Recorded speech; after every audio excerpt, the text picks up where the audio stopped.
Hello everyone, it's me Daniel again. So today I'm finally looking at some Superman comics. Like a lot of people, my first introduction to Superman was the Christopher Reeve movies. I mainly watched the original movie as a kid. I didn't watch Superman 2 until I was a teenager. I liked it, although it does have its problems, like, for instance, the fact that he memory erase kisses Lois at the end. Anyway, back to the subject. I will go ahead and say that I like the movie Man of Steel from 2013. I will admit it does have its problems, like Jonathan Kent telling Clark that he should have just let all those kids die. Although, personally, if I was Zack Snyder, I wouldn't have killed off Jonathan Kent at all. In defense of the original film, though, both of his Earth parents, Jonathan and Martha, were killed off in the comics of that time, so that's probably why they went with Jonathan dying, and probably why they didn't do much with his mom in both Superman 1 and the rest of the movies. Speaking of Superman 2, I really do not understand the people who complain about Superman killing Zod at the end of Man of Steel, saying that Superman would never kill anyone. Did these people never see the theatrical cut of Superman 2? At the end of Superman 2, he uses the red laser he used on himself at the beginning to turn Zod, Ursa, and Nam into human beings, then picks up Zod and slams him into a wall down a cliff to his death. Then he smiles as Nam commits suicide, as you see here in this video. Then he also smiles after Lois murders Ursa by punching her off the same cliff. And yet people think that him killing Zod by snapping his neck and then him letting out a cry of anguish because he can't stand having had to kill them to save people, and this is somehow worse than what he did in Superbad 2. To be fair, there was a deleted ending where they did survive and were captured by the Arctic Patrol, I'm not kidding, along with Lex Luthor, although that's not part of the theatrical ending. People even insist in the theatrical version that they somehow survived falling off that cliff despite having been turned into human beings. Go figure. I also just want to go ahead and say that sadly I forgot how these comics went, and we won't be looking much at all at Lex Luthor, the billionaire philanthropist version that John Byrne created. My first intro to the version of Lex Luthor John Byrne created, who is a corrupt businessman, was the 90s Superman cartoon, and specifically the three-parter called World's Finest, which they released on VHS as the Superman Batman movie. And I bought it on VHS myself, and was kinda puzzled why Lex Luthor was nothing like the original movies. Then again, I've since read comics about Lex Luthor from before the Superman movie, and I hate saying it, but that movie was really not a good interpretation of Lex Luthor from the comics, but that's a subject for another time. Anyway, for those who don't know, the premise of that three-parter was that Joker ends up getting a hold of some kryptonite that he steals from a shop in Gotham. Then he goes to Metropolis, where he hijacks Lex Luthor's car with the help of Harley Quinn. They get into a bit of a dispute, as you see in these images before you. I love Lex Luthor's arrogant line to Joker of, "What makes you think you can handle Superman when you can't even handle a mere mortal in a Halloween costume?" Then Joker grabs him angrily and tells him there's nothing mere about that mortal.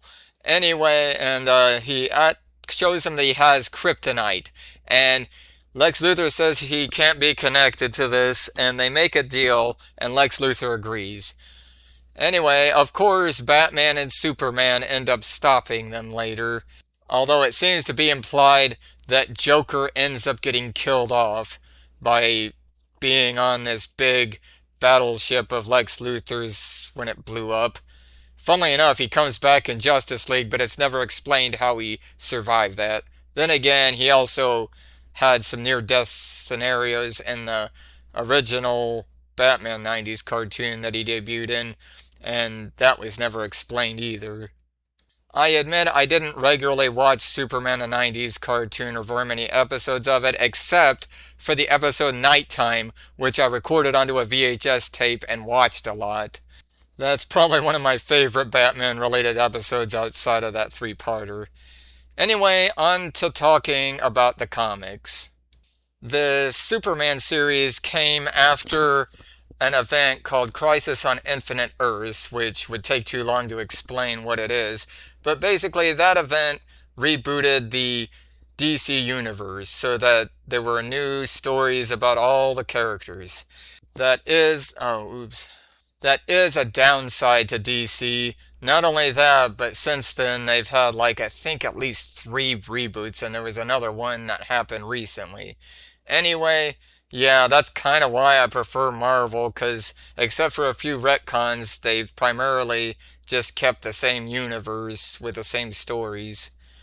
Although, maybe they will reboot Marvel in the future, though I don't think it's happening anytime soon. By the way, this series is by John Byrne, both written and drawn by, and he also had previously worked for Marvel on Fantastic Four, actually. That's one of my friend Mike's favorite runs, is the one by him. So let's finally dig into Man of Steel number 1 through 3 and see how these comics are and how they differentiate from maybe the movies or cartoons you've watched. The cover we're looking at here is actually not the original. It was on the copy that I bought years ago from the comic book store that I still own. I gotta say this about this version we're looking at in here. It looks very generic. Just a close-up shot of Clark Kent turning into Superman. Now, the other cover, which we're now looking at, is actually very good. It shows Clark Kent opening up his shirt. Then you see Krypton exploding with the ship that carried Kal-El to Earth. That's Superman's real name. Anyway, So the story starts off onto the with comic this itself. futuristic large building that is on a mountain. There is a futuristic light purple ship flying away from it that looks like the head of a cicada. Then we cut to the inside of this room where Superman's father, Jor-El, is.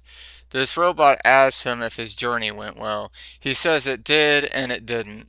That he has learned things he did not like that he learned. Those familiar with the movies know he's talking about Krypton being about to blow up. Then there's this other robot who talks to this other robot that you see here. It asks if it understands why their master is upset. It says that everyone on Krypton is upset, but that its programming isn't able to understand human emotions. Guess Jor-El forgot to take the chip from read-only to learning mode. Then Jor-El goes into another room where we see this blue colored sphere on a white stand that has shadows on it. It has his son Jor-El in it. Then his wife Lara walks in, and the next few scenes are them having a disagreement on sending Kal-El to Earth. That blue colored sphere is the ship he will be going to Earth in. Lara is prejudiced against Earth and is against sending her son there. It had been so long since I last read this, I forgot this. Yeah, Superman's mother is prejudiced against Earth and its people.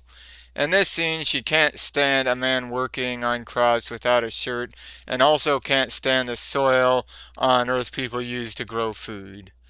Then, after sending their son Kal-El out into space, they start talking again, and Jor-El says that at least they will be together before Krypton explodes. Then we see the ship Kal-El is in shooting off into space with Krypton behind him. Then we see the ship zooming into space with pieces of Krypton flying around behind him. Very good artwork by John Byrne. Then we cut to years later where Kal-El is now Clark Kent and is playing on a football team in high school. I had forgotten this too.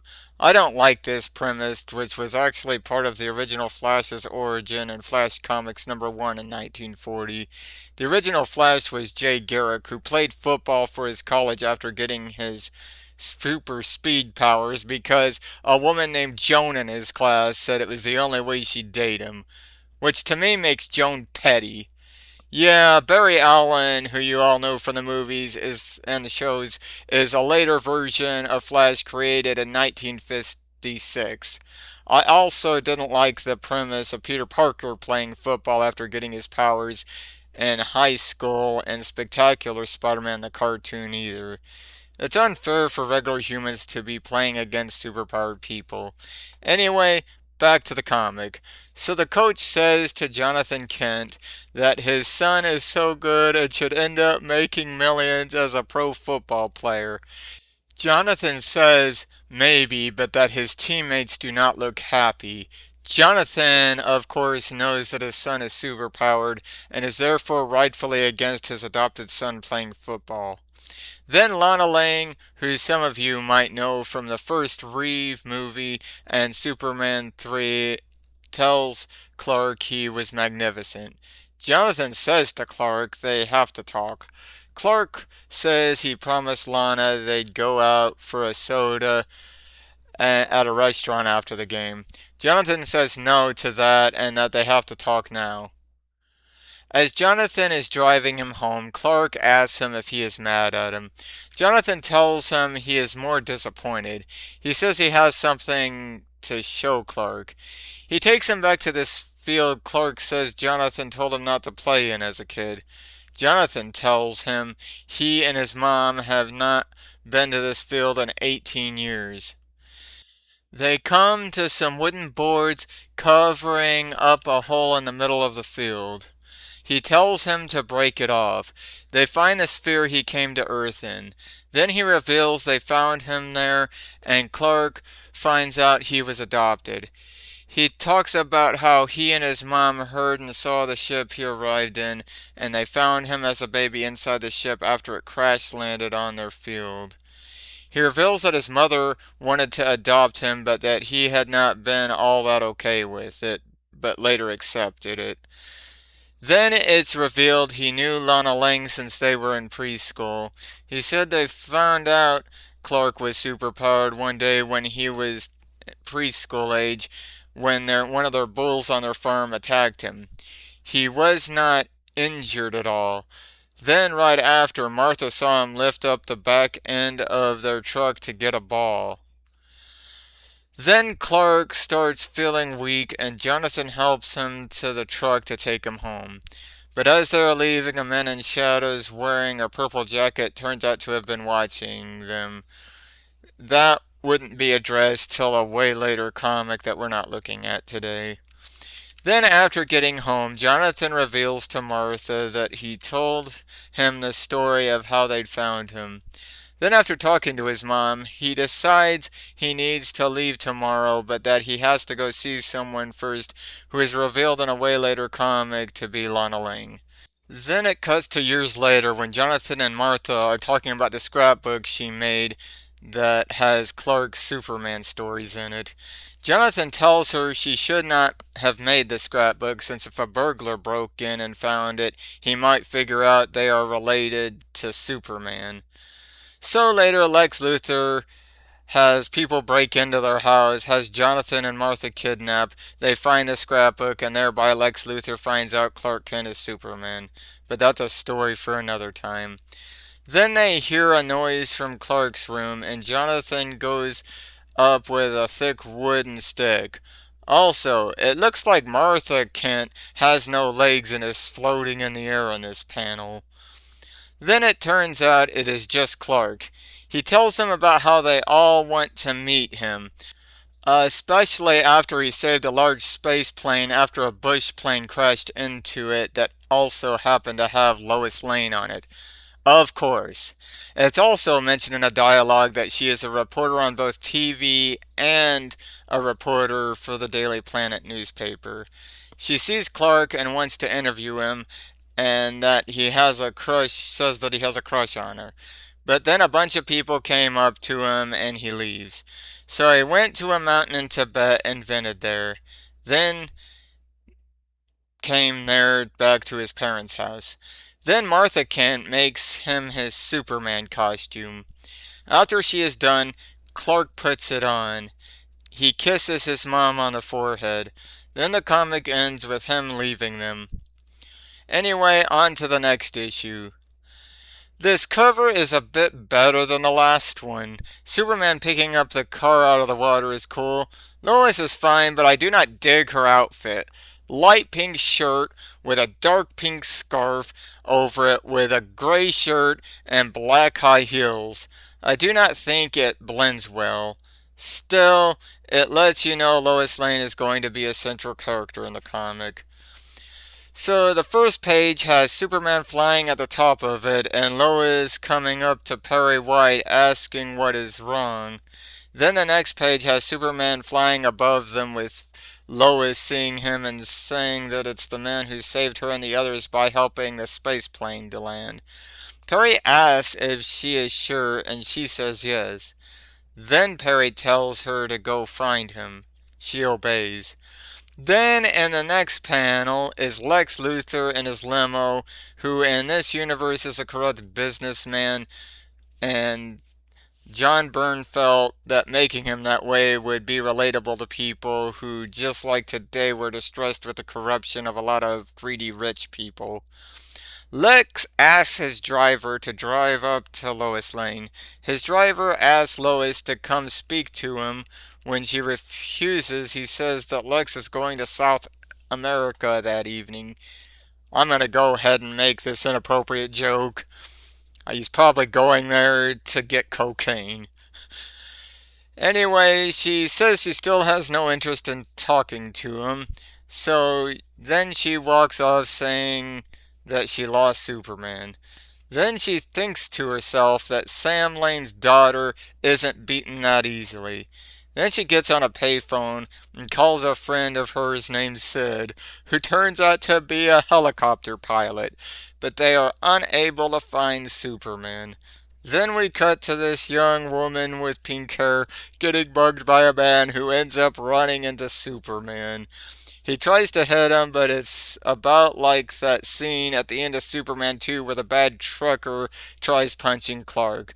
So he gives the woman her purse back and then shoves the guy in a garbage can and hangs it off a streetlight.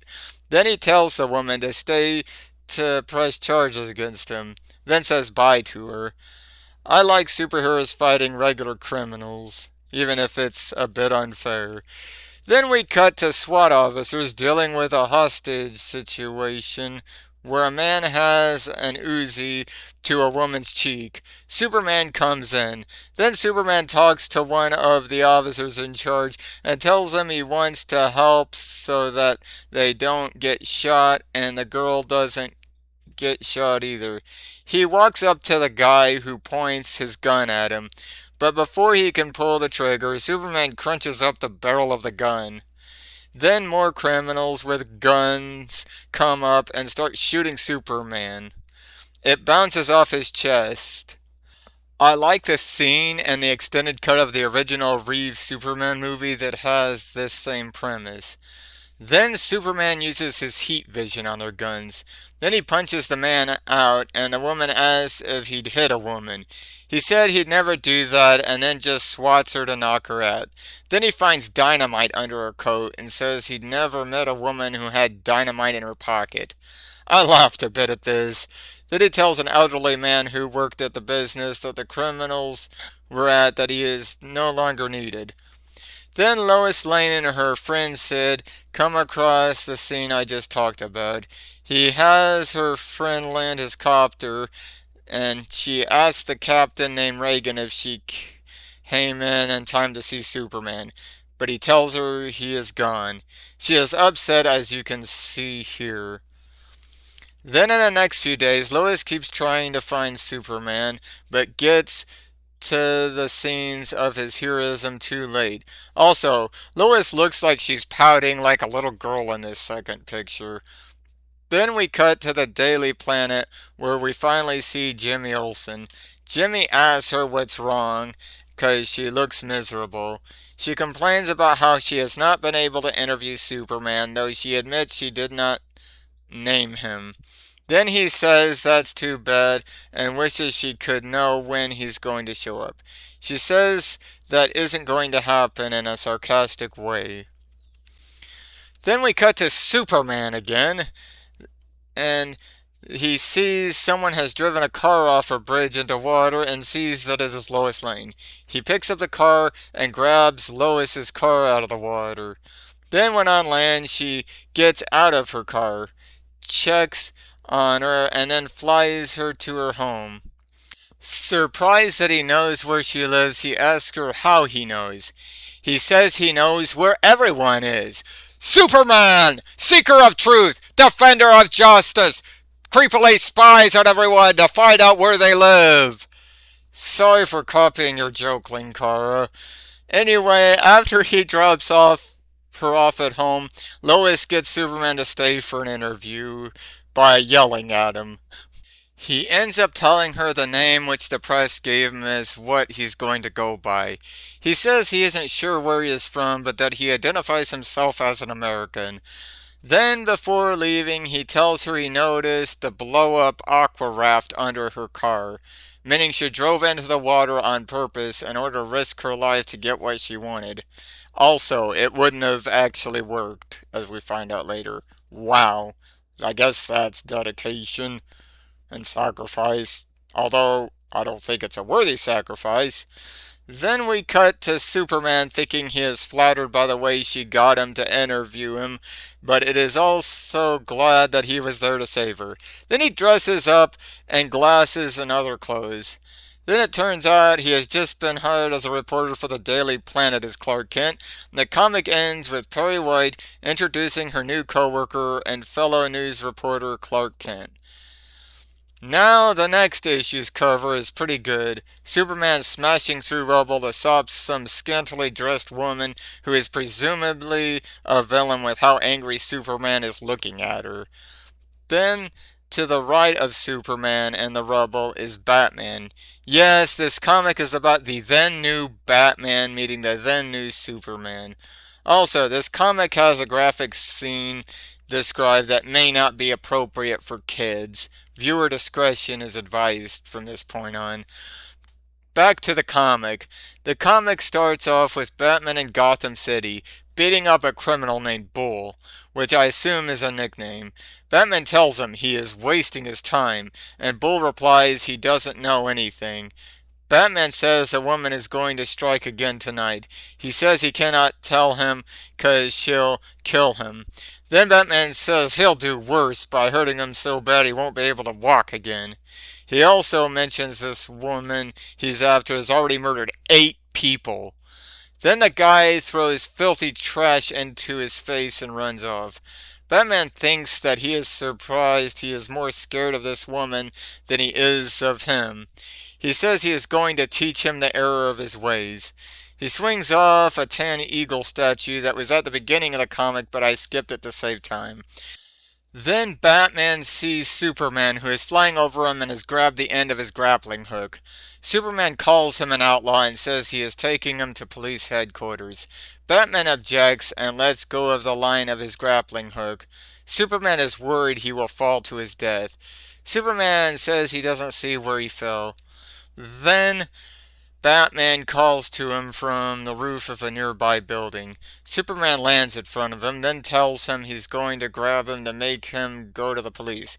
Batman asks him to use his X-ray vision on him, and Superman realizes he is wearing a force field that blocks his X-ray vision. Then Batman tells him if he grabs him, a detonator on him will activate a bomb somewhere in Gotham and blow someone up. He tells him he heard about him and suspected he'd come to stop him. Then he asks Superman to listen to him.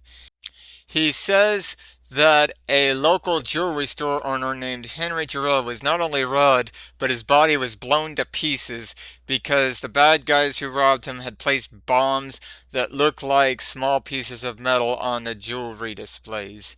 He then tells Superman that the same thing happened to multiple other people in Gotham. He said he'd been trying to get info from Bull Carter on the woman Magpie who had committed these violent crimes when he showed up. Then we cut to Magpie, who is the woman from the cover. She calls Bull a fool and goes on about how he should have misled the Batman. She says Batman is the only thing that can stop her plans to murder people. Then Bull says that they should lie low, but she says they can't because some valuable gold eggs are in town for only another 12 hours and she wants them. Then she threatens Bull, pulls out a stick of dynamite, shoves it into his mouth, pulls out a lighter and starts to light it. Another nearby lackey is yelling at her not to do it. Superman and Batman end up hearing Bull blow up, and both he and Batman go to the scene. And yeah, I'm not kidding, Bull has been blown to smithereens and is dead now. Superman smashes through the building they are in, and her lackeys start shooting him, which does nothing. Superman smashes his gun, then Batman picks up her other lackey. Batman confronts Magpie, but she throws a poisonous gas bomb and escapes. Thankfully, Superman has super breath, so he sucks all of that gas into his mouth. He flies into outer space and blows it all out there far from Earth. Superman uses his X-ray vision to see Batman has tied up Magpie's thugs and spots Batman at his Batmobile. He flies down and asks him if he was leaving. He says he was using the crime lab in his Batmobile to analyze some residue on the gas vial she had. He uses a microscope he has to look at it. Then he sees it is a strand of thread, and not only that, his instruments there indicate it is 5,000 years old. Superman says she can't possibly be 5,000 years old, and Batman responds that she probably isn't, but that there is only one place in Gotham she could have gotten it, and to follow him. It then cuts to a museum where Magpie is saying blast a whole bunch of times.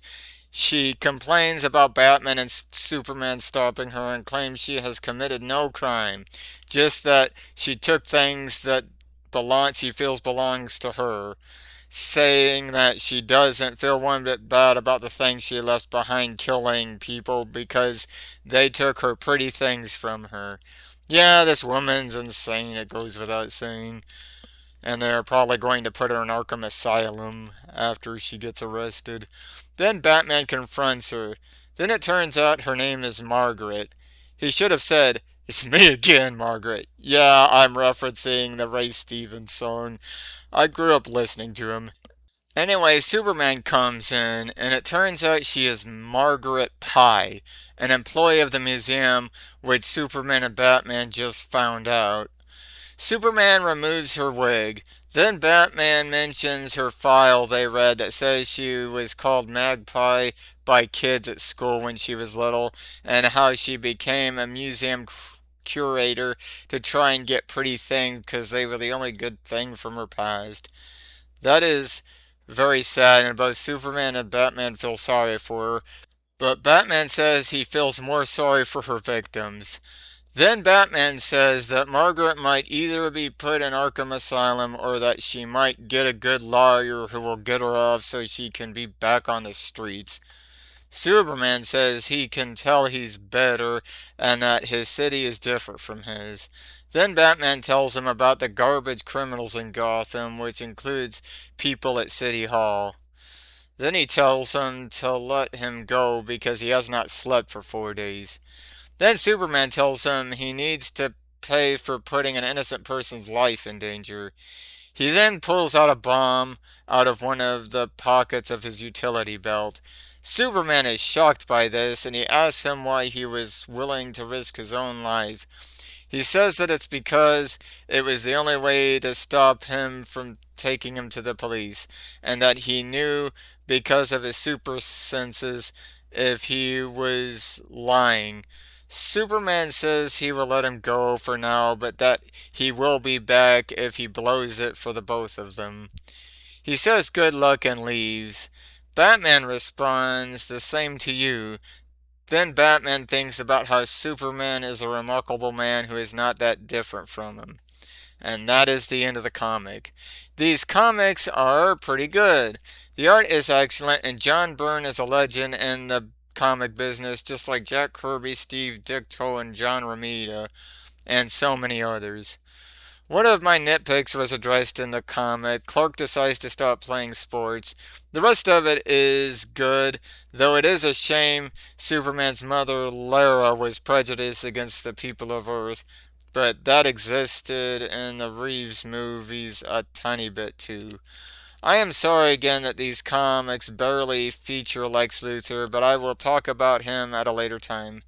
Next time, since I have DC Universe Infinite once again, I will be finally looking at the first appearance of Mr. Miracle. See you then.